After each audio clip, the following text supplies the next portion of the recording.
ci yeggee lu tax nga bokk équipe nationale war a nga bokk ci club bu war a mun a dem au plan international état jàpp ci ni mu ci war a jàppee pour que nga mun a dem représenter le pays mais jiital compétition internationale fàtte la promotion de ces disciplines sportives au Sénégal loolu aussi du loo xamante ne dañ koy encourager moo tax ñuy topp chaque fois di xool lu ñu ci jàppee pour que manque de moyens yi nga xamante ne ñëpp xam nañ ne fédération yi am nañ ko ak groupement sportif yi ñuy encourager les entreprises di encourager aussi ñu teg ay chartes yoo xamante ne dina permettre effectivement ñu financer sport. Alors monsieur le ministre alors pour un peu peut-être réconforter peut-être thèse Issa wala gën a mën a approfondir par rapport ak coach lu mu wax ci côté budget bi wala sax bu ñu gënee mën a xuus lu yaatu wax ne que lu tax des fois sénégalais jàpp ne dafay am ku ma am ndey ku ma amul ndey ci discipline yi mooy ne que li koy firndeel mooy ne que fan yi ñu génn rek yéen taxaw ngeen joxe benn annonce comme quoi que lu jëm ci wàllu tournoi qualificatif Jeux olympiques Tokyo bu ñu waroon demal ci Espagne nee ngeen ne bu équipe nationale masculine bu handball du ci handball du ci bokk loolu bu ñu ko déggee ñun dañu choqué un peu parce que ñooñu quoi qu'on puisse dire également fépp bu ñu mënta dem dañuy représenter Sénégal dignement et puis indi ay sacre te yàggul dara ngir récupérer ay joueurs zone ba zone diggante Dakar Bamako wala fi nga xam ne moom moo di Paris Dakar mu jaral leen ngeen louer avion jël ci 10 joueurs képp sol leen te ba ñu fees ak ay millions yëpp Sénégal contribuable sénégalais mu jaral leen ko ci benn discipline te jarul leen ko ci beneen discipline donc kumba am ndey kumba amul ndey boobu lañ bëgg un peu ngeen revenir ci pour que sénégalais xam. moo tax ma ne la gérer les 60 fédérations et groupements sportifs kenn mënu ko gérer di def la comparaison. xam nga déggoo président handball bi di kaas déggoo responsable lu handball bi di kaas. est-ce que sañ na kaas. parce que lépp waxtaan la. tey jamono bu tollee foo xamante ne même fédération bi am na yeneen priorité le budget des compétitions internationales dañ koy arbitrer l'arbitrage c'est la DAGE c'est le comité olympique bi nga xam mooy représenter fédération yépp ñu xool le nombre de compétitions yi ñu am ci année bi. ak li ñu am ñu sélectionné ci li nga xamante ne mën nañ caa bokk luy tax ñu am xarkanam bu rafet su la leeree ne da ngay dem ba Espagne daje fa ak équipe yoo xamante ne doo dem li sa objectif doo ko atteindre xaalis boobu mën nga ko dugal ci yi nga xamante ne war nañ laa mën a andi ndam dañuy préparer Coupe d'Afrique. handball dañuy préparer Coupe d'Afrique loolu mooy yow sa haut niveau. loolu mooy sa haut niveau perception bi nga am ci haut niveau loolu la yow. mais attends Gomis yow même dama jàpp ne termes yi ñoo la neex haut niveau yow tu ignores même li haut niveau. parce que bu fekkee ne amul. Sénégal ma wax la critère haut niveau non maa ngi ñëw ma wax la critère haut niveau boobu. waaw mais déglu ma rek. déglu ma xam nga Gomis xam nga boo ma invité man yow xam nga ma ñeneen ñi xamuñu ma man du ma daw waxtaan. d'accord man bu ma daanoo sax damay nangu ne maa daanu man aw ma problème boobu. mais dama la ne yow miy wax haut niveau su fekkee ne da nga jàpp ne dara amu ci haut niveau Sénégal donc tu ne travailles pas dans le haut niveau kon reviens ci moment bi nga ne niveau bi nga ne ñu liggéey ci tey Sénégal ñu ngi def ay jéego di jëm ci fi nga wax parce que haut niveau bi ngay wax yow du at yi lay am ci réewu Afrique yi parce que haut niveau li muy supposé du ay état topp ci gannaaw di joxe xaalis le haut niveau c'est des privés qui gagnent de l'argent et qui vivent la dimension économique du sport Sénégal fi ñu toll ni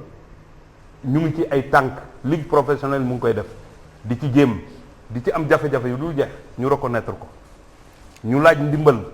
moo tax ñuy actionner pour le code du sport pare pour ñu diversifier les sources de financement parce que bi tey dañu war a yegg ba nga xam ne sport da ngay toog am sa projet sportif dem lever ay fonds def ko am xaalis yor ay nit di créer des emplois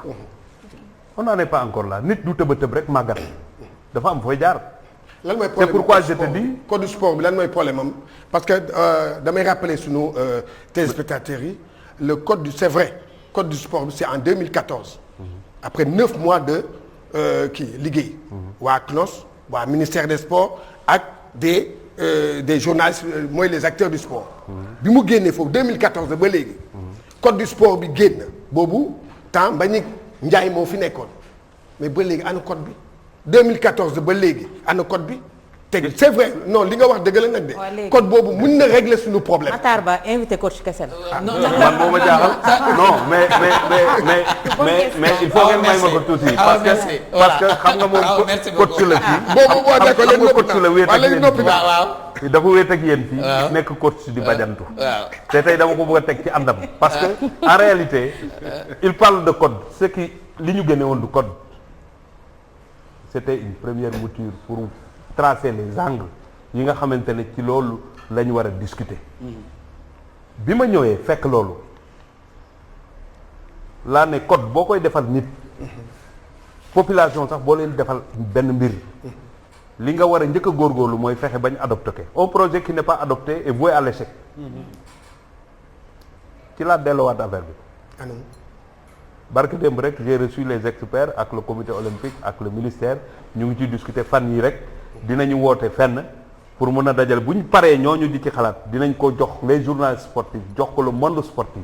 ñëpp waxtaan ci ku ci ne andi sa xalaat ñu xool li mën a ne ñu dëxañ ko ci doog a dem yóbbu ko parce que day jaar secrétariat général du gouvernement day jaar table conseil des ministres day dem ba assemblée parce que loi la boo xamante mooy gérer suñu sport pour créer effectivement li nga xamante ne mooy permettre ñu mun a def ay jéego dem vers la dimension économique du sport mais fi ñu toll nii sport je rêve de voir un Sénégal où le sport le ministre des sports ne s'occupera plus de petites subventions ou bien di gunge ay équipe dina fekk nit ñi taxaw ba xam te jóg bu jotee ñu mën a jóg tey yàlla jaraaf yaa Teungueth FC li ñu football en Afrique yëpp c'est le ministère des sports qui a payé le transport international c'est l'État du Sénégal yow Teungueth bi nga bokk chaque match ñooy fay 30 billets. dëgg la pourtant code bi réglé na yow li nga wax ni yëpp code bi réglé na. suñu ñëwee fii. les codes ñooy gérer ñu ñëw ci Awa Diop. code bi réglé na la. est-ce que mën na couvrir benn affaire rek wala ñu dem si Awa Diop. waaw est-ce que c'est vrai que le champion du Sénégal Scrabble 20 000 francs lañ ko jox Amadou Moustapha Diop. 20 000 Amadou Moustapha Ndaw 20 000 20 000 francs oui. ça je peux pas te dire mais xam naa ne. li ma xam mooy tukki boo gis équipe di ko def. du ministre bi mooy xalaat lu ko neex jox ko nit dafa am une fiche boo xamante ne mooy déterminer les per diem mooy déterminer hôtel bi ñu war a nekk mooy déterminer le transport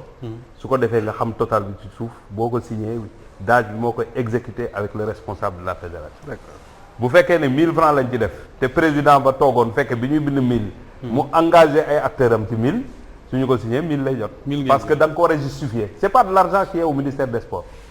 li nit ñu bëri xamul te war ko xam mooy ministère des sports caisse d'avance lay liggéey te la caisse d'avance du ministère des sports fi mu plafonné ñun ñoo ko yokk sax parce que bu njëkk 200 millions la woon cela veut dire que l'État paye après service rendu. Oui. Donc dañu war a dem ba ñëw donc ñu mën a récupérer xaalis bi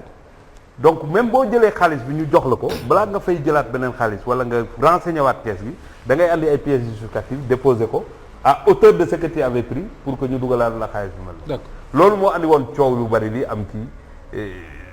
les ministres des sports dama leen di tooñ toujours ne leen c'est parce que moi j'ai un président qui fait que mes cheveux blancs n'augmentent pas mais ñi ci des même boo nekkoon jeune sax bu yàggee sa bopp bi day béjaaw parce que bu juróomi équipe génnandoo mais doo xam nooy def il faut que problème prime taxaw mais nous comme on est dans l'anticipation on essaie de préparer du ñu toog ba mu dal suñu kaw ñu jóg looloo ñuy dimbale et puis di waxtaan ak fédération yi je vais te faire une tey dinaa jox information de taille est-ce que xam nga ne des fois fédération football wala mu doon beneen fédération dina arriver moment boo xamante ne si la fédération a de l'argent moom mooy jël ces dépenses là def ko parce que xam nañ ne ce que l'État fait ak ñoom li ñu def benn la ay nit mënuñu bokk même objectif du xuloog di xeex chaque jour mënu ne aujourd'hui j'ai le même objectif que le président du football ou du handball ou du basket ak keneen parce que ndam la ñuy wut pour réew mi développer suñu sport boobu la ñuy wut pour réew mi kon suñu mënee kenn jiitu ci benn dépense le temps que kële di pare ñu régler ko daf cee war a jiitu pour coow du am ba nga xamante ne conditions yi tax xale yi nekk ci jàmm pour mën a jongante dara du ko yàq. Vas-y Awa. D'accord man monsieur le ministre fenn lay ñëw bi ma dégloo débat bi yëpp j'ai une question pour mën a poursuivre mooy oui ou non est-ce que le sport sénégalais est en bonne santé. mais oui ou non nag du ma ko mën tontu parce que oui ou non dafay gàtt. non après ça va vous permettre de poursuivre. non ça va vous permettre de développer. mais man du ma jënd jaan ci pax. ndax may bàyyi rek ma expliquer après nga jàll. soo ko comparé ak fi ñu jógee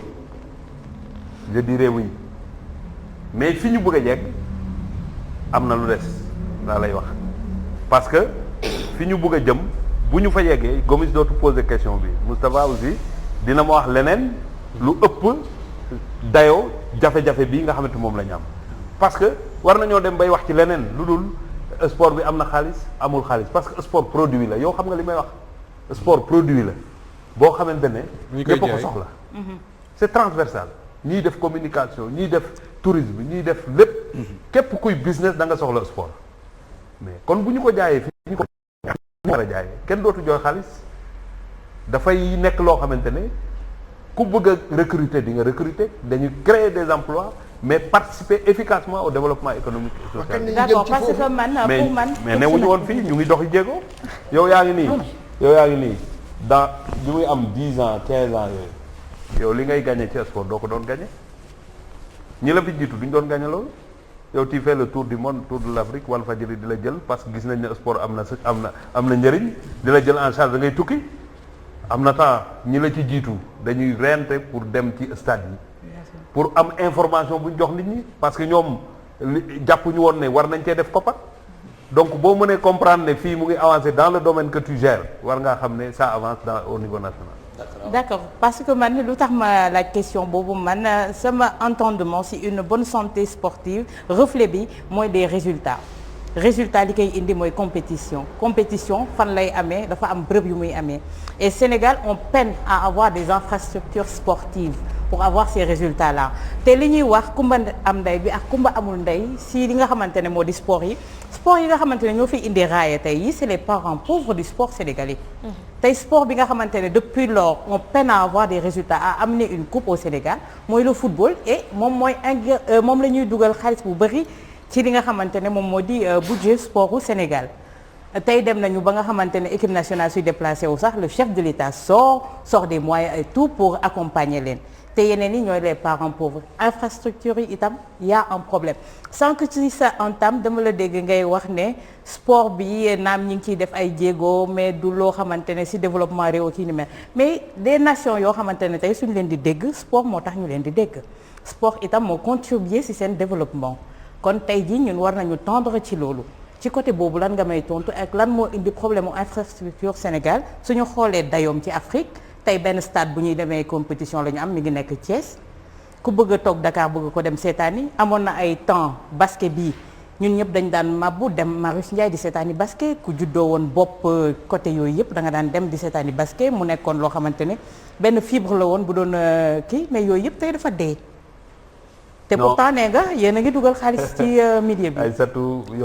yow sama turu yaay nga yore moo tax dama lay ménager. te ñu bokk jaxaaw itam. Voilà kon dama lay ménager mais je comprends parce que ñu bëri seen réaction dañ ko deful dans le temps dañ ko def léegi comparé aux pays yi nga xam ne am nañu ay infrastructures c'est pourquoi man bi may wax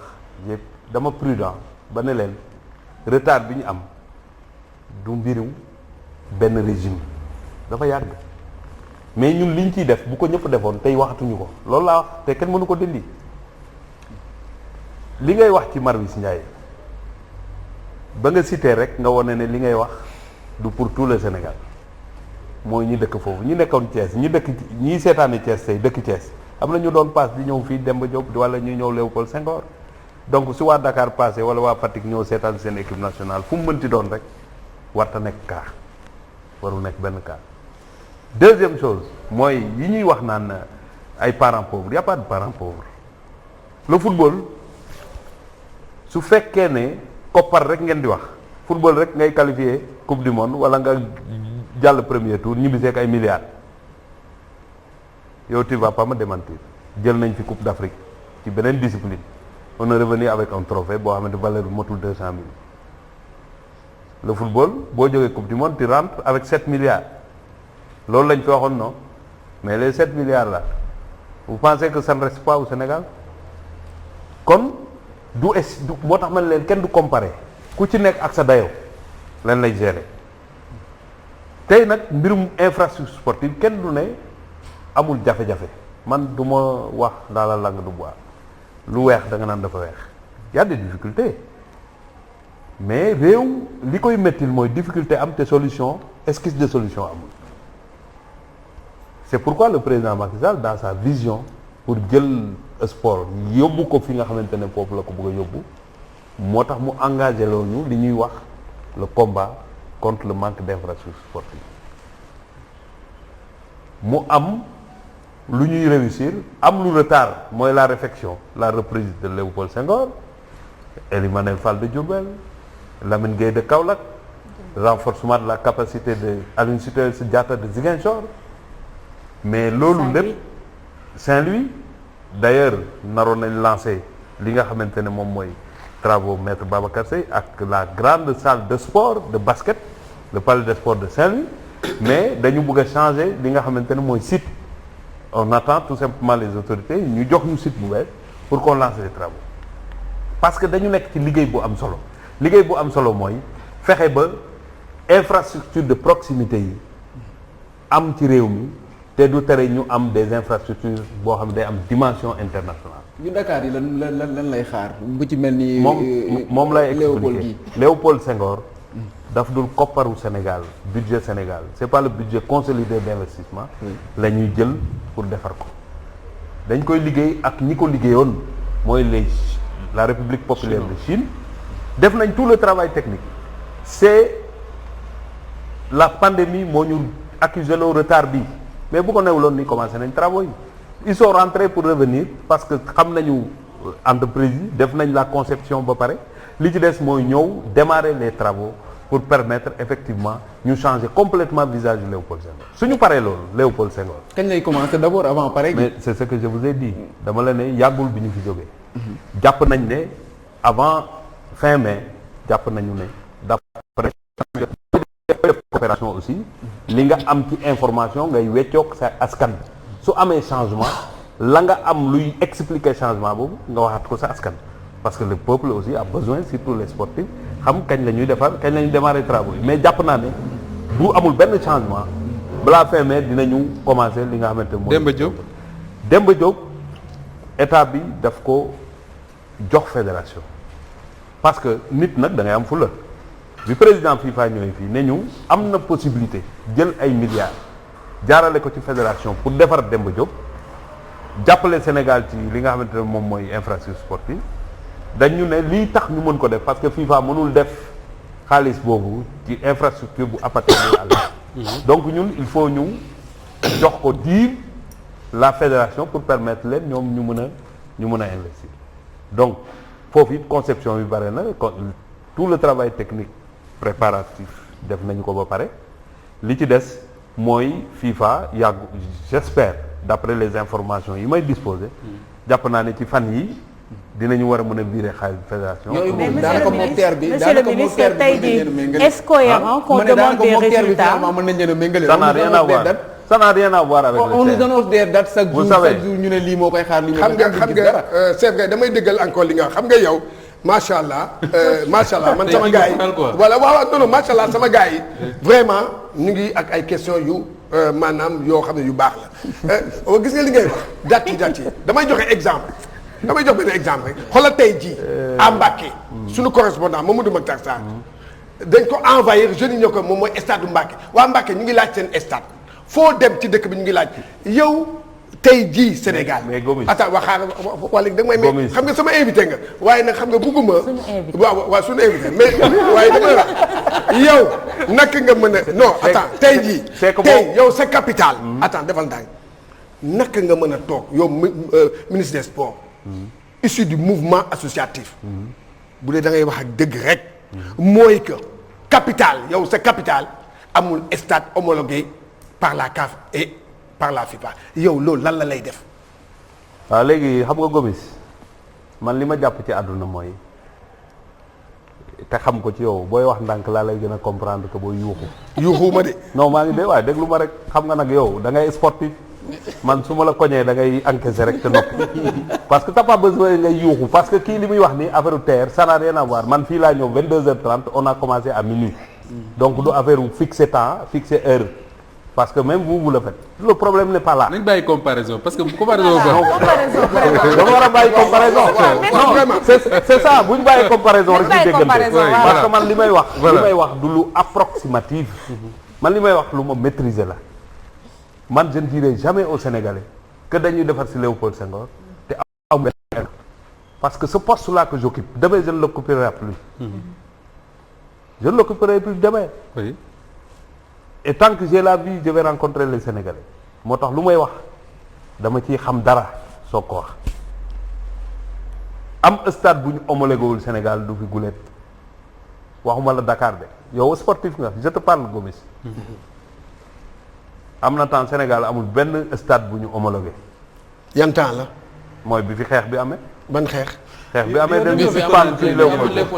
waaw et Sénégal mënoon nga fi jouer. waaw moom mi dem na Conakry pour loolu. Sénégal mënoon nga fi jouer non da nga ne waaw wala de. waaw mënoo fi woon jouer. waaw mënoo woon jouer Sénégal. waaw kon kay arrière ñu tey ñu ngi jouer Sénégal ba tey non. kon quelle que soit la difficulté on doit apporter des solutions mais ñun bi ñu xamee ne il peut y avoir des difficultés avec l'état de Léopold Senghor dañu créer beneen alternative à Thiès ce qui nous permet de rester ici ba pare engager un stade du Sénégal un projet d'envergure kon xam nga ne neewuñu nii rek waxuñu problème amul de mais dañu may leen ma tudd parce que am na lu mu bëgg a àggali ak monsieur le ministre bàyyi lu mu àggali ba pare dama ne est-ce cohérent tey jii qu'on demande des résultats fekk am ñu foo xamante ne fa la ñuy defee li nga xamante ne moom moo di compétition yi ci waxtu boobu itam ñi ngi dem di jëli ay doomu réewu Sénégal di négocier ñenn ñi pour bañ a jël nationalité dëkk ba ñu nekk pour mun a ñëw jouer pour Sénégal et pourtant petite catégorie bi peut-être que suñ ko jëmbatoon suuxat ko mun na jur ces pupilles yi nga xamante ne ñoom la ñuy xaar pour ñu indil ñu li nga xamante ne moo di coupe bi parce que y a de ces pays africains yoo xamante ne dañu jël donne boobu léegi exploiter ko pour ne expatriés non léegi locaux yi la ñuy jël a xool favoriser leen pour ñu jouer li nga xamante ne moom moo di seen dëkk mais loolu mi ngi commencer si ñu am ay matuwaay te infrastructure suñ koy wax parent pauvre ba léegi day dellu si parce que tey jii athlétisme parent pauvre la parce que amuñu piste de compétition suñu ne stade chaque jour ñu ngi xalaat terrain gazonné pour le football également. waaw léegi nag xam naa ne dinaa la laaj pour une exception ban pays moo jël décision ne en Afrique. non il y a des pays dama ne dañu jël décision commencé di tàggat seen petite catégorie mais tàggat si yan anam ak yan matuwaay parce que tey jii club yi tàggat soo xoolee instituts yi nga xamante ne c'est les instituts privés ñoom ñoo nekk di tàggat ndaw yooyu c'est les Sénégalais c'est les lois sénégalaises qui les gèrent donc institut privé ak public yëpp petite catégorie bu ñuy encadrer la boo xamante dañ leen di may ay opportunité ñu mën a trouver seen voie ci li nga xamante moom lañ choisir. mais man privé boobu man baadoola bi aw ma fa accès. mais way amul ci lu ku nekk am accès mais am na yeneen. kon public bi ñu am accès te mu war nañ koo defar ba mu yemb. vous n'allez pas me dire que institut privé yi rek ñoo football Sénégal am na ñu leen di gagner nekkuñu sax privé ñu ngi fii même bu ñu leen tuddee professionnel mais ñëpp am nañ accès ci ñoom. le talent là c'est pas privé gars yi du ñuy jënd joueur parce que dañuy jënd joueur da nga koy wane ñu jënd la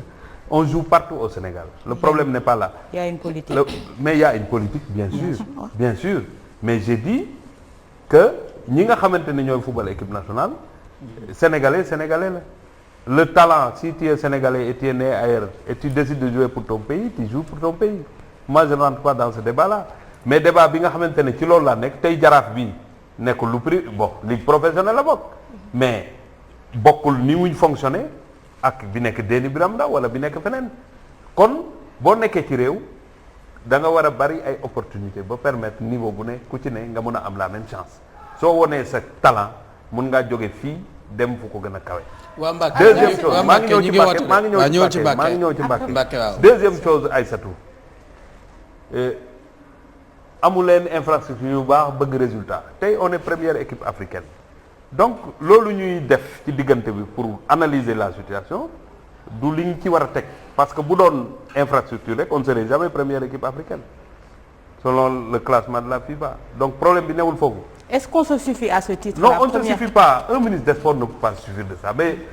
comme da ngeen di wax yenn yi il faut que ñun tamit ñu expliquer Sénégalais yi nit yeggul fenn fi rek tëbul rek yegg fenn fi mën nañ jël Coupe d'Afrique bi yàlla na ko yàlla def y a d'autres équipes qui ont pris la Coupe d'Afrique aujourd'hui ils peinent même